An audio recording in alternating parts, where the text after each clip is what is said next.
ಬಾಯಿ ಎಲೆಕ್ಷನ್ ರಾಜ್ಯದಲ್ಲಿ 2 ಬಾಯಿ ಎಲೆಕ್ಷನ್ ಇದೆ.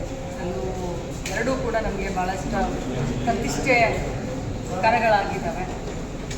ಮುಂಬರುವಂಥ ತಾಲೂಕು ಪಂಚಾಯತ್, ಜಿಲ್ಲಾ ಪಂಚಾಯತ್ ಮತ್ತು ಗ್ರಾಮ ಪಂಚಾಯತಿ, ನಮಗೆ ಬ್ಯಾಂಗ್ಳೂರಲ್ಲಿರುವಂಥ ಎಲ್ಲ ಈಗ ಗ್ರೇಟರ್ ಬ್ಯಾಂಗ್ಳೂರು 28 ಇಲೆಕ್ಷನ್, ಇದೆಲ್ಲ ಚುನಾವಣೆಯನ್ನು ತಲೆಯಲ್ಲಿಟ್ಟುಕೊಂಡು ವಿನ್ನಿಂಗ್ ಇಸ್ ದ ಕ್ರೈಟೀರಿಯಾ.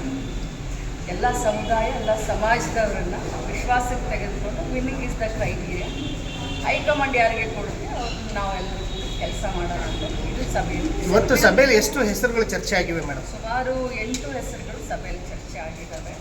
ಎಲ್ಲ ಸಮಾಜದವರು, ಧರ್ಮದವರು ಕೂಡ. ಯಾಕಂದರೆ ಬಾಯಿ ಎಲೆಕ್ಷನ್ ಅಂತಂದರೆ ಎಲ್ಲರೂ ಕೂಡ ಉತ್ಸುಕತೆ, ಸರ್ಕಾರ ಇದೆ, ಸೊ ಆಕಾಂಕ್ಷಿಗಳು ಇದ್ದಾರೆ. ಯಾರಿಗೂ ಕೂಡ ಪ್ರಜಾಪ್ರಭುತ್ವದಲ್ಲಿ ಕೇಳಬಾರ್ದು ಅಂತ ಏನಿಲ್ಲ. ಬಟ್ ಅಳೆದು ತೂಗಿ ಏನು ನಮ್ಮ ಪಕ್ಷದ ಅಧ್ಯಕ್ಷರಾದಂಥ ಡಿ.ಕೆ. ಶಿವಕುಮಾರ್ ಅವರಾಗಿರಲಿ ಅಥವಾ ಮುಖ್ಯಮಂತ್ರಿಗಳಾಗಿರಲಿ, ಅವರು ಏನು ತೀರ್ಮಾನ ತಗೊಂಡು ಡೆಲ್ಲಿಯವರು ಏನು ತೀರ್ಮಾನ ತಗೊಳ್ತಾರೆ ಅದಕ್ಕೆ ನಾವೆಲ್ಲರೂ ಕೂಡ ರಾತ್ರಿ ಹಗಲು ಹೋಗಿ ನಿಂತು ಅಭ್ಯರ್ಥಿಯನ್ನು ಗೆಲ್ಲಿಸ್ಕೊಂಡು ಬರೋದು ಪ್ರಾಮಾಣಿಕ ಪ್ರಯತ್ನ ಮಾಡ್ತೀವಿ. ಎರಡೂ ಕ್ಷೇತ್ರದಲ್ಲೂ ಕೂಡ ಗೊಂದಲ ಇದೆ. ಒಂದು ಕಡೆ ಫ್ಯಾಮಿಲಿ, ಮತ್ತೊಂದು ಕಡೆ ಫ್ಯಾಮಿಲಿ ವರ್ಸಸ್ ಕಾಂಗ್ರೆಸ್ ಅನ್ನುವಂತಹ ರೀತಿಯಲ್ಲಿ ವಾತಾವರಣ ಸೃಷ್ಟಿಯಾಗಿದೆ. ಸೊ ಇದನ್ನು ಕಾಂಗ್ರೆಸ್ ಹೆಂಗೆ ನೋಡುತ್ತೆ? ಯಾಕಂದ್ರೆ ಎರಡೂ ಸಹಜವಾಗಿ ಗೆಲ್ಲುವಂಥ ಒಂದು ಇದು ಜಾಸ್ತಿ ಇದ್ದಾಗ ಕಾಂಪಿಟೇಷನ್ನು ಜಾಸ್ತಿ ಇರುತ್ತೆ. ಇದಕ್ಕೆ ನಾವು ಗೊಂದಲ ಅನ್ನೋದು. ಎಲೆಕ್ಷನ್ ಅಂತಂದರೆ ಭಾಳಷ್ಟು ಕನ್ಫ್ಯೂಷನ್ಗಳು ಸಹಜ.